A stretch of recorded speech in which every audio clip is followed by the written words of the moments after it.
मुकेश सहनी के पिता जीतन सहनी की निर्मम हत्या हो जाती है और उसके बाद जिस तरीके से सियासी बवाल मचता है और जिस तरीके से पक्ष विपक्ष एक दूसरे के ऊपर हमलावर होता है, सवाल पूछता है, वो दिखाता है कि बिहार में एक हत्या होने के बाद जिस तरीके से उदासीन रवैया इन पार्टियों ने इख्तियार किया है और जो संवेदनहीनता नजर आई है, वो कहीं ना कहीं सभी लोगों को सोचने पे मजबूर कर देगी कि किसी की हत्या हो जाती है और आप इस तरीके की बातें करते हैं। खासकर बीजेपी और जेडीयू ने जिस तरीके का जवाब दिया है, उसे सुनने के बाद कोई भी सभ्य समाज इस जवाब को बर्दाश्त नहीं करेगा। क्या कहा है उन्होंने, मैं आपको बताऊंगा, उनके बयान क्या है इससे भी मैं आपको रूबरू कराऊंगा। लेकिन उससे पहले, मेरा नाम है रजत और आप देख रहे हैं जनता जंक्शन। मुकेश सहनी के पिता जीतन सहनी की निर्मम हत्या हो जाती है।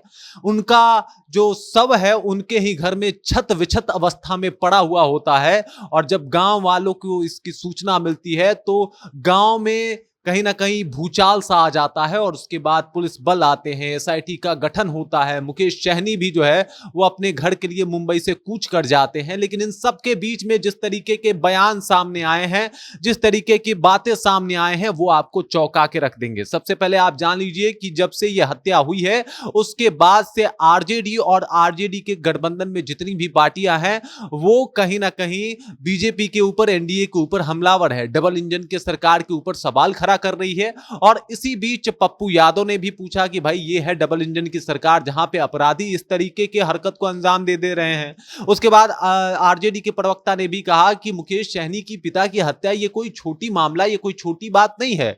मुकेश सहनी की पिता का हत्या हुआ है, वो भी इतने निर्मम तरीके से, ये बात बताता है कि बिहार में अपराधी कितने बेखौफ ढंग से घूम रहे हैं। जिसके बाद जेडीयू और बीजेपी का बयान आता है और ये बयान कहीं ना कहीं ये दर्शाता है कि इन लोगों में कितनी संवेदनहीनता जो है वो बढ़ गई है, क्योंकि किसी के पिता के हत्या के ऊपर इस तरीके का बयान कहीं ना बीजेपी को शोभा देता है, जो कि अपने आप को देश की सबसे बड़ी पार्टी बताती है, और ना ही जेडीयू को। मैं आपको बता दूं कि जेडीयू की तरफ से सबसे पहले नीरज कुमार बयान देते हैं कि तेजस्वी यादव को तो सब कुछ पता होता है, तेजस्वी यादव तो सब कुछ जानते ही हैं, अपने सोशल मीडिया पे बताते हैं कहां क्या कुछ हुआ है, तो कृपया करके उनके अपराधियों का भी नाम बता दे जिसने मुकेश सहनी के पिता जीतन सहनी की निर्मम हत्या की है। यह बयान वैसे तो आम तौर पर है, लेकिन यह तंज है, यह चुटकी है तेजस्वी यादव पे। अरे भाई साहब, आप पॉलिटिक्स और पार्टी बाद में कर लीजिएगा, आपने एसआईटी का गठन किया, यह बहुत अच्छी बात है, लेकिन आपने जिस तरीके का बयान दिया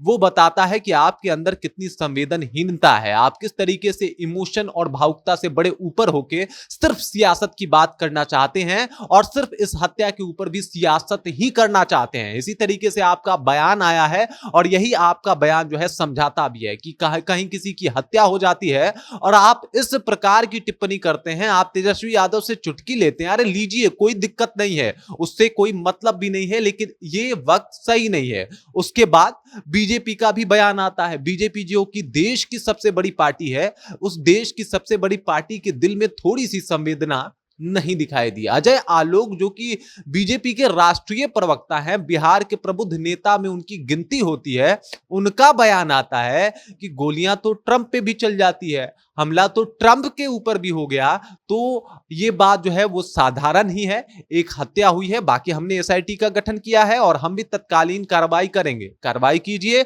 लेकिन आप जिस तरीके से बचने का कोशिश कर रहे हैं कि हमला ट्रंप पे हो गया, अमेरिका में भी गोलियां चल गई, ये सब बातों का अभी वक्त नहीं है, इस तरीके के बातों को रखने का अभी वक्त नहीं है। अभी मुकेश सहनी जिनके पिता अब इस दुनिया में नहीं रहे और मुकेश सहनी जिस भारी दुख से गुजर रहे हैं, उस दुख में या तो उनका साथ देना है या फिर अभी आपको कुछ नहीं बोलना है, बस चुप रहना है। एक दो दिन की बात है, फिर कर लीजिएगा सियासत, खेल लीजिएगा सियासत सियासत और करते रहिएगा सियासत सियासत। लेकिन अभी मुकेश सहनी के पिता जीतन सहनी के कातिलों को पकड़िए और अपने आप को साबित कीजिए कि बिहार में जो है वो जंगल राज नहीं है, और इसके अलावा बिहार की पुलिस जो है वो शानदार काम भी कर रही है। बाकी अभी जिस तरीके से दोषारोपण पक्ष और विपक्ष एक दूसरे पे कर रहा है, इससे तो स्पष्ट हो गया है कि हत्या किसी की भी हो, बिहार में सिर्फ सियासत होगा। बाकी आप इस खबर को लेके, इस जानकारी को लेके और इस बात को लेके क्या सोचते हैं, आपके जहन में क्या कुछ चलता है,